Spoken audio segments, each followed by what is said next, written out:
Okay, ladies and gentlemen, next we have Vincent Thompson. And Vincent is a principal design consultant at Bright Carbon. And you are going to have such an amazing session. He's going to help you become an animation legend. Have fun, guys. Over to you, Vincent. Thank you so much, everyone, and really big welcome to everyone joining. So how to become an animation legend today, and just by using PowerPoint. Before we get into all kinds of different tips and tricks as to how you can make the most of animation in PowerPoint, have you ever really wondered why most presentations and at times e-learning modules are really so bad? I mean, what is it about the content that leaves so many audiences feeling either bored or just irritated? One of the major contributions to death by PowerPoint is actually using slides that spell out what it is that you're trying to actually say. And the problem is that the words that you see and the words that you hear are all processed in a single part of the brain. And that means that humans just can't read and listen at the same time. So it leaves your audience really confused. Not really what you want in a presentation or piece of e-learning, is it? So what are the answers then? How do we make this work better? And one of the real challenges, again, when we're looking at this type of content is that you end up just reading out what is on the slides and therefore not listening to what I'm saying as the presenter. The audience ends up tuning out and just reading the text. It's not possible to read and listen at the same time. So the speaker da da da da da da da da da da da. And this kind of thing gets really infuriating. Of course, the audience just want you to move on. They presume that they've already read and learned what it is that's saying, and therefore it gets really frustrating and you get distracted by all kinds of other things, or maybe the enemy of the audience to a certain degree. So today we're going to be looking at how we can actually make them slides, make that content more compelling through the use of animation within PowerPoint itself through several different topics and areas. So I'm just going to stop my video in case I'm a bit distracting. And we're going to first of all start talking about how we can highlight specific parts of content within our presentation. So a really good example could be where you've got more of a detailed style slide. So you've got photography or imagery in the backdrop like so. And wouldn't it be great if we were able to just use some simple techniques to be able to highlight particular areas on our slides? So how could we do this type of thing? Well, a lot of people don't realize, but inside PowerPoint itself, there's some functionality that allows us to, I'm just going to re-plug in my window and check that it's still sharing. If you've got dual monitors at times, PowerPoint seems to lose its ability to show its functions. Here we go. Right, so did you know that within PowerPoint, we can actually insert shapes and you can draw your own shape. So if we were trying to highlight this desk area, for instance, we can literally click, click, click, click around this desk, click, click, click, and you see these small anchor points as you're navigating around this desk. Let's just click around. And when you meet up to where you started your first click, you'll see that PowerPoint kind of fills it in with whatever default you have set. So that's great. We've now got this big square. But then the next trick is, so this is the area that we actually want to highlight of our image. We're going to draw a big rectangle across the slide. So there's a big rectangle. I'll just change the color of it so we can see what we're doing. And if I just send it backwards, you'll see now we've got two objects on the slide. If I click on the rectangle and then hold down Shift and click on the kind of desk shape that we've drawn, in the shape format, we've got merge shapes up here. And if we go into merge shapes, we've got these different options. Union fuses them together, combine combines them together, fragment, intersect, and subtract. And subtract is exactly what we want to do. We want to subtract this blue desk shape from the yellow rectangle. So if I click subtract, great. So now I've got a big yellow rectangle with the desk exposed. Next tip, just going to right click and go to format shape, which means that we can fill this yellow with a darker area, like a black, for instance. And I think there's a very slim line around it. Let's get rid of the line. So now we've just got the desk exposed. And then the nice final bit that we're going to do is just make that dark area a little bit transparent. So we still bring through this desk that's in the backdrop. So now, of course, and we're going to go into a little bit more detail with animation later, but as a very basic point, we just go in animations fade, so that then when we're presenting the slide, we can show the whole of the environment, and then we just click to hone in on a particular area within a slide. So a really handy technique for either isolating a different part of an image within your presentation, within your content. And you can really take this to much more kind of further extremes by highlighting different parts. Later on, we're going to be again showing you how you can bring different sections of a slide to life through the power of animation, as well as highlighting particular parts. So that's a great way of being able to select different parts of an image. But what about animation? I think that animation in its simplest form, especially in PowerPoint, can be achieved through actually not the animations tab at all. It's actually a type of transition. And it really has opened up PowerPoint to create much more dynamic series and animations. And it's called Morph. So you can see transition morph. And basically what morph allows you to do is animate content from one slide and whatever position it is into the next. So what do I mean by this? Well, let's just place a circle on this slide here, just on the desk. And then I'm going to literally copy and paste this slide. So I've got one slide here, second slide here. On the second slide, I'm going to move this circle over here and just make it a little bit bigger. I'm also going to shape format, just change the color of the circle. And because this is the slide that it's navigating to, if I click on transitions and select morph, click, you'll see that what now happens when I go into presenter view is as I transition from this slide to the next, click, PowerPoint recognizes that that circle is growing in size and changing in color all the way to that point. And PowerPoint's really intelligent in the way that it understands how to do these different things. So a very, very simple and basic principle can actually be extended into much more complex animations. So let's show you a couple of quick examples. Obviously, here we've got that same example again, but we're actually moving the background of the image. So you don't just have to do it with a single object. You can do it with multiple objects from one slide to the next. So here you've got this backdrop, nice bold image. You've moved it slightly out of the slide and you've changed the slide and opacity of the circle. Again, the morph technique allows you to navigate in this way. What about something a little more practical rather than just playing with circles in PowerPoint? So here we've got a relatively complex plan. I think this is a rollout of a digital infrastructure within an organization. So you'd imagine teeing this up to say, as we're learning through this process, it's really detailed, it's quite a long journey.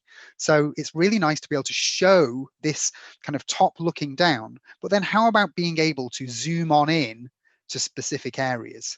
Again, this is all using the morph technique. So we're starting on one slide, and then on the next slide, we've just increased the size of all of the elements, and the transition that is morph zooms us on into that space.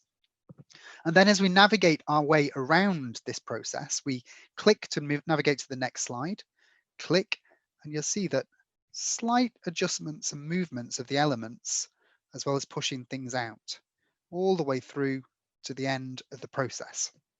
And then we zoom back out again. So if I just escape out and show you exactly what's happening here, we've obviously got the diagram that we've had designed and created on this slide. But then if I click onto the zoomed in, here's our slide space. But let's just zoom out. So what we've done is we've made the process much, much larger and just ensured that different parts of it, are navigating, moving into the different bits. We don't have to use any form of animation to create this effect.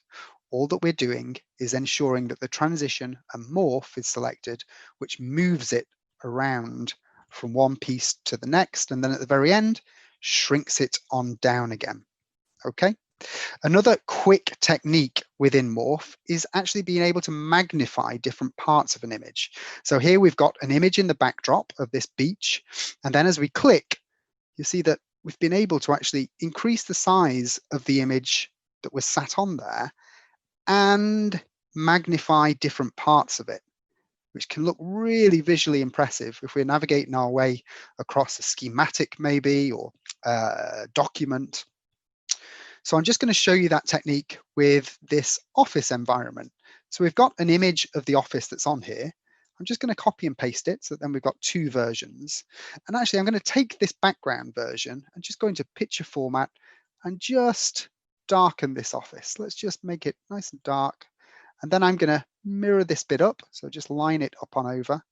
And then if I crop this down, let's say we'd like to start off by this gentleman in the middle. We're talking about his role within this business. It looks fairly trendy, doesn't it? With the nice concrete works around the space, probably a WeWork, maybe not around for much longer. Let's see. So we've got that space, and then I'm going to aspect ratio 1:1 it. Great. And I'm also going to crop this into a shape. If I crop it into a circle, it just feels like it sits in there a little bit nicer. I can also give it a little bit of a round edge. If I go into show mode, we can just see that a little larger. Great. So we've now got this circle that's highlighting this gentleman. What if we'd like to actually highlight this gentleman and then zoom in on him? Well, similar to how I demonstrated with a very simple circle earlier, the morph, if I just copy and paste this slide, what I can now do is increase the size of this circle. If I hold down Shift and Control, it grows the size of it from the middle. So that's great. And on this first slide, I am actually going to introduce an animation. Very simple, animation fade, okay? And making sure that this slide number 31 is, of course, a morph transition. What I can now do is on slide 30, go into show mode. We can show the office environment, and then we can talk about, let's call him Jeff. So we can say, well, Jeff has been with the business now for however long. This is the way that he works and his responsibilities. And we can zone in, zooming out Jeff. No complex animation where we have to increase the size of the object and decide by what percentage. It's literally a transition from the previous slide where we've brought Jeff into the slide to click and bringing him back to there. And now just to take things to a little bit more detail, what if we wanted to move from Jeff over here to Alison over here? Well, I've copied and pasted the slide again. And this time, rather than being selected on Jeff, if I go into this crop button, one really handy thing that you can do within PowerPoint is click on the edge of this crop and you move the crop over. So if we get all the way over, let's say this is Alison here, click, let's just zoom out and click away. And we just move this over. So Alison's there. Great. As long as we've got transition morph selected, let's just see the whole process now. So we're going to go through the business and look at some of the individuals that have been the source of our success. Click initially talking about Jeff and his responsibilities, but Jeff really wouldn't be able to function without his trusty steed, Alison, over here. So you see how morph, if I click back, actually pans across that zoomed area to show these different parts. So a really quick and easy way, just using that morph technique to bring your slides to life, to help tell that story, to navigate across the space itself. Again, another really handy technique using morph. We've got this blurred back image in the backdrop here. And if I click, we can reveal a clearer path. Again, not sure about the fairy tale that's being told on the slide, but the concept is true, to have this blurred back area and reveal it in a neat way. What about one other example within morph? Again, navigating around different images. So this is the story of how a pulmonary embolism takes place inside the body. Initially, a slow blood flow allows the clot formation. We click and the clot is dislodged and moves through the system. Again, you can see it then panning up into the lungs and larger vessels, moving swiftly, and then we pan out to show how it's eventually lodged and creates that embolism. Excuse me. Not the happiest of topics, but hopefully a really good explanation and good way of storytelling just by, again, using a morph animation. You can see all of the separate slides here. You can see how they've moved around. And of course, we've actually done it using these three different images. The same technique as what we just did with the office environment, but this time using it with these that layer over each other and making sure that when we crop down and start them in specific areas like so, we then crop them into specific shapes. And then as we duplicate the slide across, we just ensure that that cropped zoomed in bit could then be moved to a different space, a different area. Let's just click up into the lung. Let's see how that works. Click transition morph and click. There you go. You see how that makes its way on up. Excuse me. So we have some good examples of how that morph technique can come in. And now might be just a good time to pause for a couple of seconds. Helen, have any questions been coming through on the chat to this point? Vincent, we have had the chat on fire about how incredible this is. People have picked more off the desk, calling you a wizard, amazing, so cool, this is so sick. So I just want to let you know that. We've had a question come through from Charisse. She said, would this work if I imported the PowerPoint into Storyline? So that's a really good point. And of course, you know, that always that challenge is that consistency and being able to navigate across. Unfortunately, Storyline doesn't have the morph transition based on it. So whenever we at Bright Carbon are kind of incorporating anything that we've built into PowerPoint then into that e-learning type of software, we convert it into an animation first. So we almost do it as a staggered part where there's a mix of sometimes native content built in Storyline, sometimes PowerPoint slides uploaded into Storyline. And at times, if you're trying to show a really dynamic animation in the way that morph can be used, what we end up doing is saving out the PowerPoint presentation as an MP4 and uploading that itself into Storyline. And I'm going to show you that technique in just a few minutes as to how you can export that out. Okay. Another thing I should say is that we can always do it via a GIF as well, now that PowerPoint has that available within. Any other questions?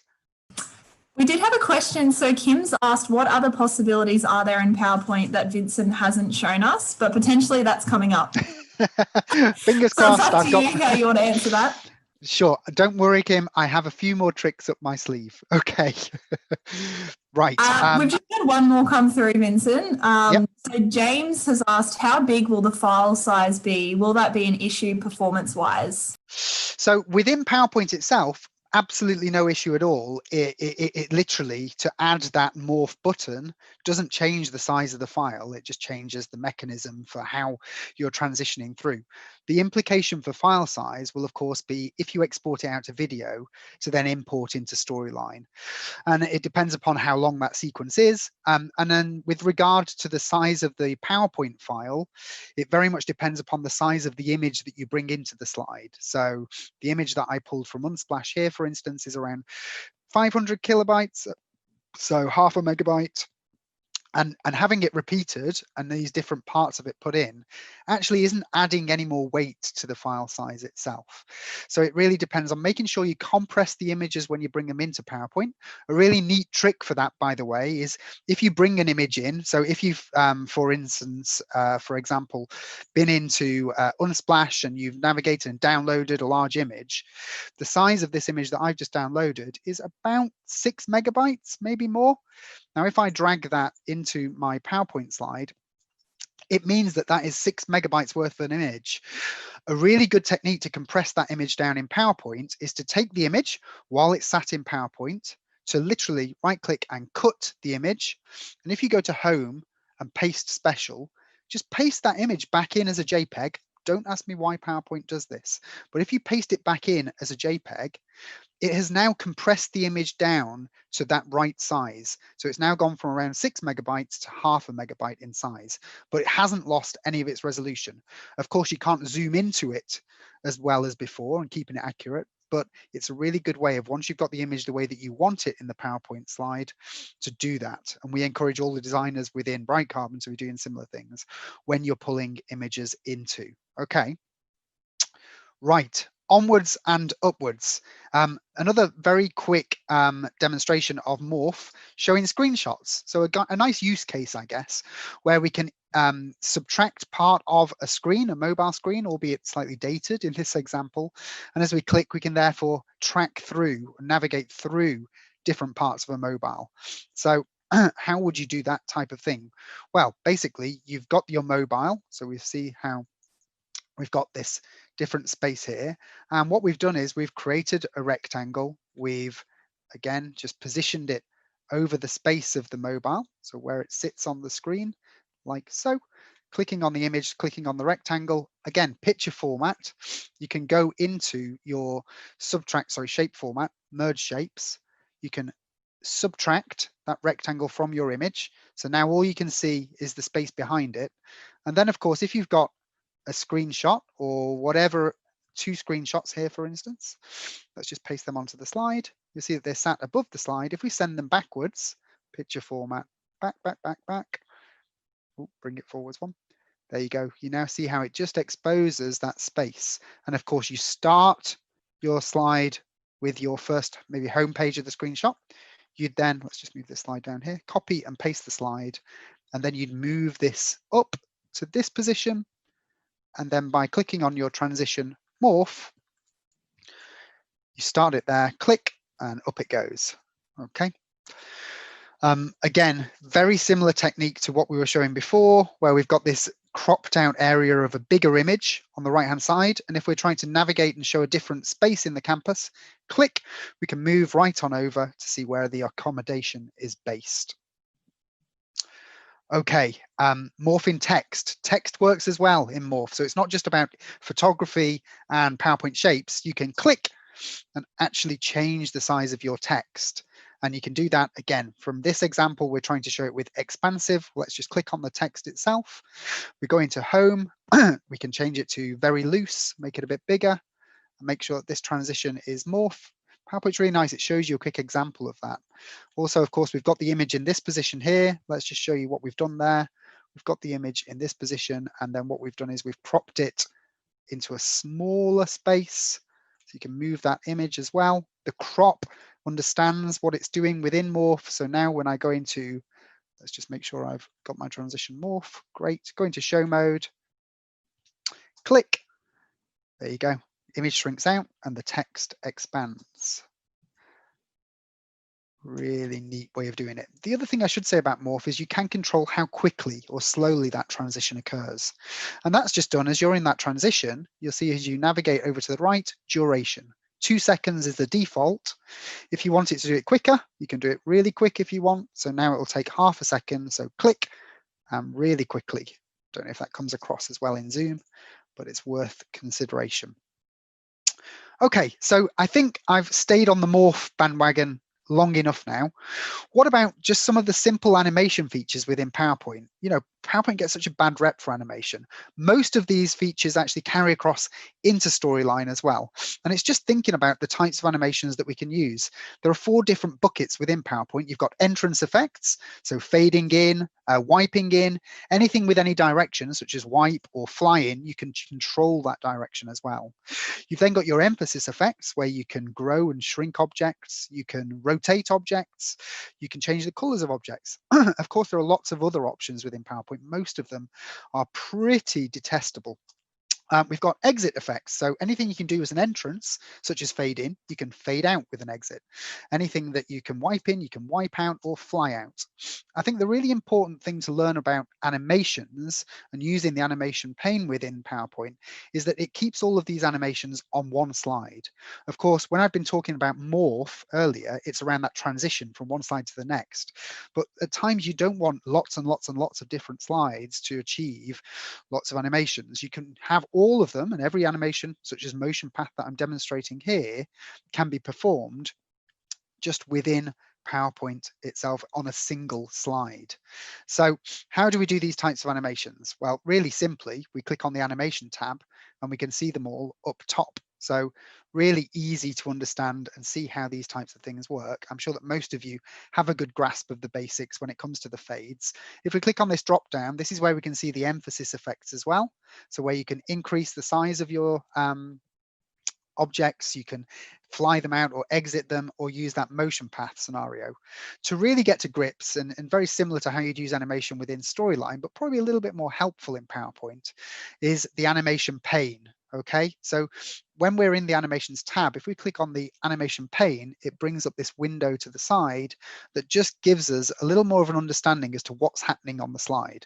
So I can see 0, 0, 0, 0 on these chevrons. And there we go. 0 on the animation pane as well. And I can see this little clock. That means that each of the animations are occurring after each other. If I just get rid of these animations, so you can do it holding down shift and deleting them out, we can add animations up at the top again. So we can fade in this first arrow, second arrow, fade. You can click again, third arrow, fade, fourth arrow, fade. Great.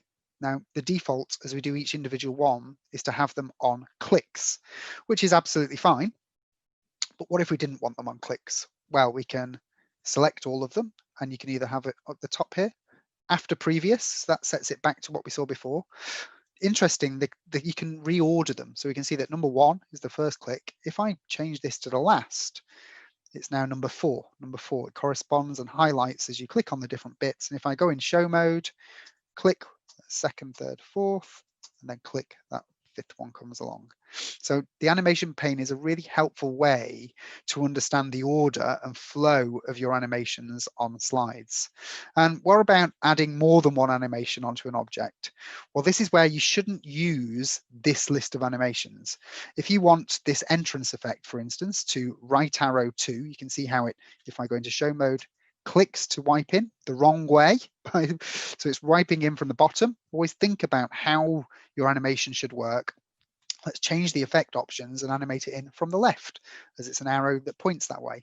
But what if we'd like it to do something else after it's animated in? Well, in that case, rather than using these options to add animations over here, we need to add an animation. Anything that I select over here will overwrite the initial wipe in animation. So if I go to add animations, what should we do? Let's change the color. So object color, and again, effect options, we can change it to perhaps a red, and you can see that it's added a click. And if I want that to come on straight after I've wiped it in, right arrow 2, now on click, change color. So let's have a quick play. We click to wipe in that arrow, we then click to change the color. Okay. So that's how we use the animations and navigate through the animations within PowerPoint. Now, if you're looking for a bit more panache, a bit more style as you're bringing in animations, there are ways that you can combine animations to bring an object in. So a really good example could be, well, let's look at this. This is one that I love to use as an example. We've got this really nice backdrop, and if we bring in a fade animation, then yes, it fades it in. Great. But what if we want it to subtly fade in and drop into its space to kind of decrease its size? Well, you can get really complex with these types of things. You can tell this whole scene to grow shrink. And what I'm going to do is I'm going to tell it to grow. If you double click on the animation, you can tell it how much by. So not 150%, 125%. Okay. So if I grow this image by 125% in 0.01 seconds, so pretty much immediately, okay, what I'm then going to do is add another grow shrink animation to it. I'm going to say, I'd like you to shrink down to 80% of your size with a smooth end. Okay, and I'd like you to all do this at the same time. So let's just think about what's happening. The mountain vista is fading in. It's immediately, as it starts to fade in, growing in size to 125%, so about this space here. And then it's shrinking back down into its original size, which is 80%, in a slower fashion. And you can add this smooth end on it. So let's just see how that looks. Click. There you go. You see how that click just slots its way into place. So a nice subtle animation that you can do. What about objects on slides? Well, again, we can fade this object in, but what about giving a bit of a motion to that fade in? Well, what we can do is add a line motion path.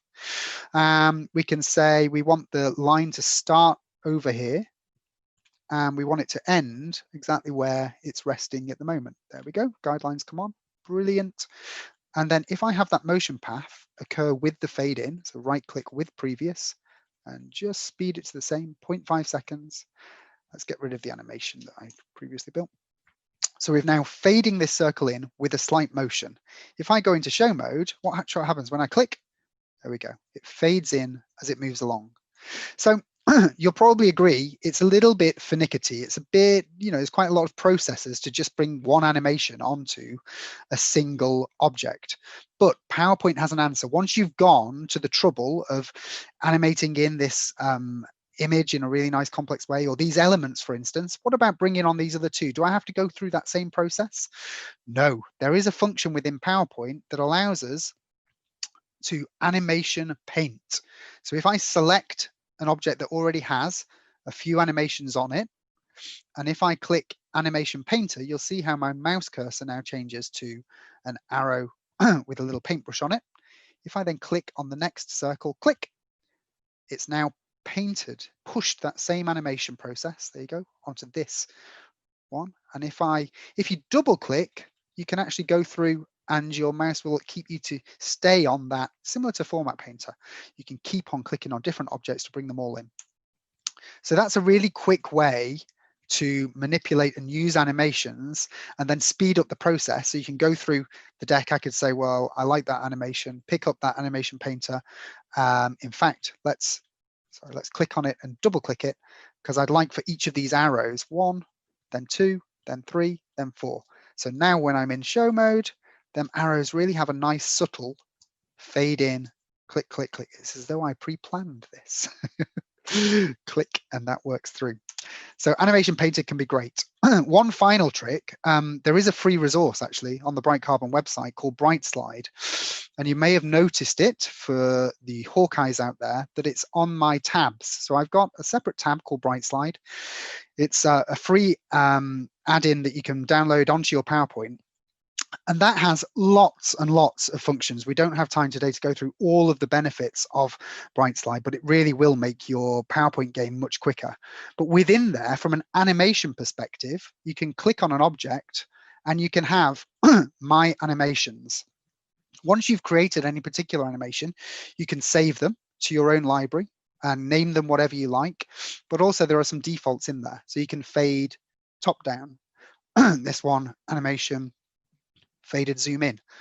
A favorite of a lot of people is to entrance pop.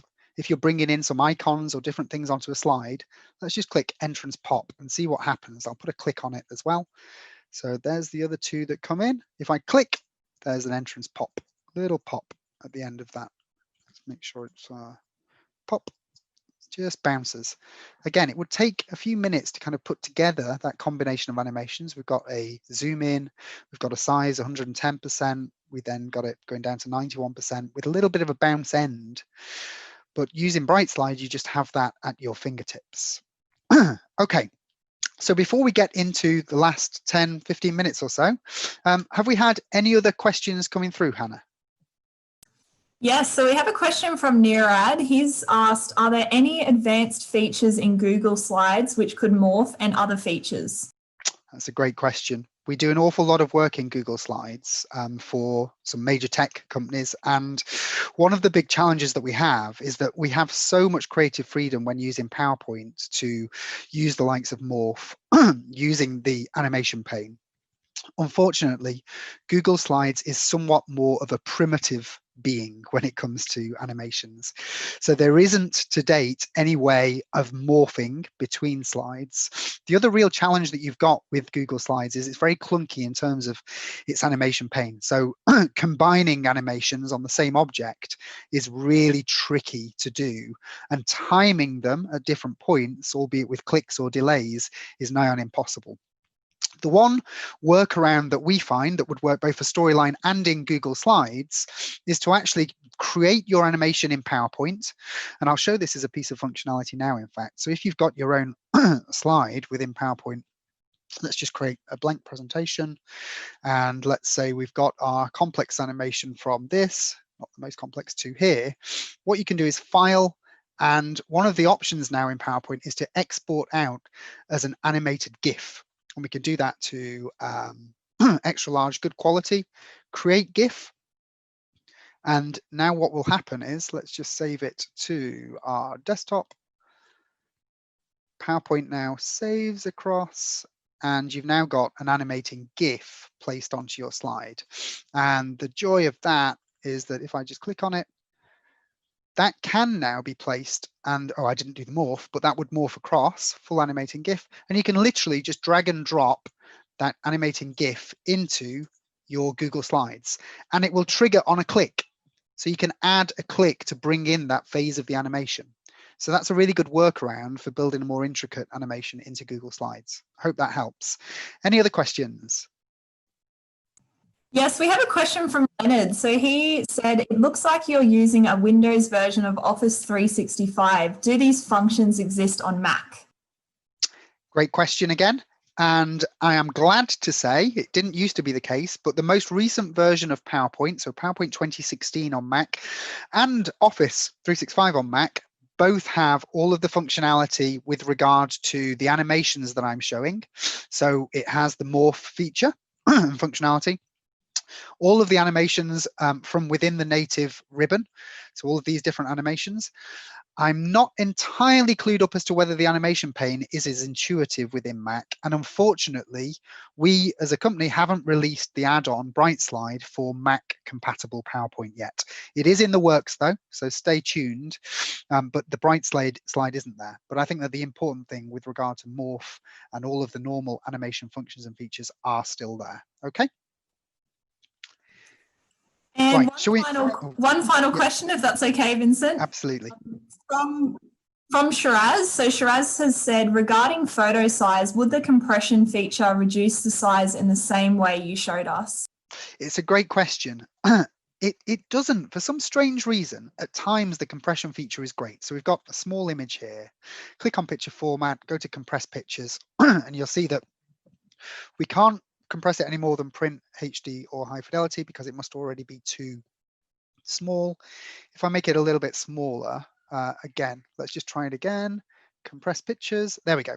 So if you were to click on print, you'd think that it would compress everything to that level and save a lot of screens size. Unfortunately, at times PowerPoint does this. If we untick the apply only to this picture, it goes through the whole deck and does that compression, but it still fails to compress certain images. We haven't worked out exactly why. It seems to pick and choose certain images to compress. But if you want to be guaranteed in compressing that image size, the trick should always be to cut that out and paste it back in as that JPEG. And I always just try and do it as almost part of the process whenever I bring that image in. There is, however, one other handy technique for being able to do it. It's a challenge, but if you're not sure why some of the images are huge within your presentation, if you get into your deck and make a copy of the deck itself within Windows, and if you change the extension, wow, this is long. If I change this extension to .zip, enter. Yes, okay, so we've now got the presentation in zip format. If you go into the zip file, go into PowerPoint and go down to media, you can actually see the size of all of the images in your deck. And you can see that there's one here that's 1.3 megabytes. If I double click, I can now see it's this image that's within the deck that is a little bit too big, so I can navigate, find it, and compress it in the deck. So it's a really good way of isolating and finding where those really bulky images are hidden. Okay, I hope that helps. Should we get into the last couple of minutes? I think that we've covered lots of great stuff when it comes to animation and working through all these different things. One thing that people may have noticed within my own workspace is that I have all of these icons at my fingertips. This is something called a quick access toolbar, and it allows me to function in PowerPoint much quicker than having to find things within the ribbon. So if I've got things that are out of line, rather than going to shape format and the alignment tabs and trying to find them and clicking on them, I can literally find them here. I can central align, I can space out just by a couple of clicks. The same with the order of things. If I'm trying to move things up or move things back, I don't have to go up here and find it in the ribbon. I can literally just use the quick access toolbar.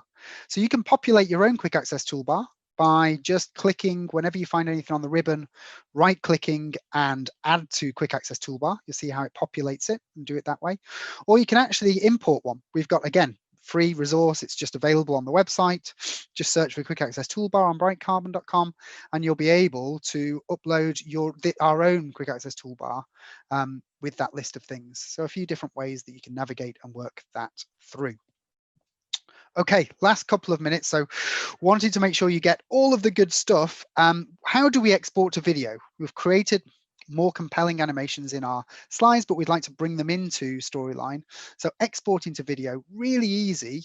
Once you've created your deck with the slides within it, we just need to go to File and Save As.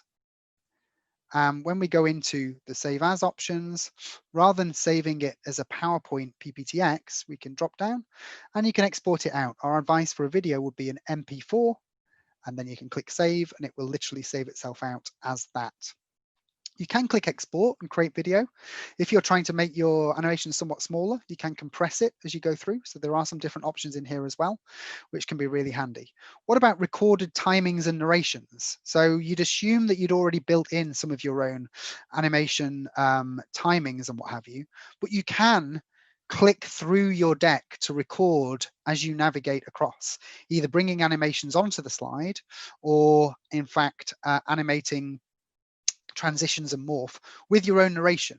And you do that within slideshow. If you click record slideshow, if I just change my monitor to monitor 1 and record slideshow from current slide, you'll see it brings up this. I can see my notes. If I click on record, what will actually happen is it will record the presentation from this slide or from the beginning with my voice, with all of the timings and all of the animations as well. And then when you eventually escape out of it, it will have placed all of that onto the slide. And at that point, you can go into File, Save As, save out as a video, and you've then got a rich piece of media that you've created, almost like using different pieces of Adobe software that is ready to go. The other point is around iSpring. So from a learning perspective, one option is to export out your presentation to HTML5. So again, another add-in that you can get from iSpring themselves, you literally just publish it. The one thing that you need to be aware of when you're iSpringing is building links. You need people to be able to click to navigate around the deck. And there's nothing easier than placing hyperlinks into PowerPoint. If you've got a menu, for instance, these 3 bits, you just right click, you go to link, and you say to which slide. It even shows you a little thumbnail preview. So I'd like this one to navigate right back to the start. Okay. I'd like this one to link and click link and right back to highlighting content. There you go. They're your links. So again, you can export out to HTML5 using iSpring with all of these links that you've created with simple objects within PowerPoint itself. Okay, 1 minute to go. Any final questions? Sorry, we've run out of time. We're gone. This session has been absolutely incredible. The audience is just in awe at everything you've gone through. So thank you so much. We're so grateful for everything you've shown, and everyone's going to be getting into PowerPoint. I know it, and they're just going to be, experimenting. So thank you so much for your session, Vincent. And sad to cut it off, but super grateful to have you here. And everyone, thanks so much. Next session.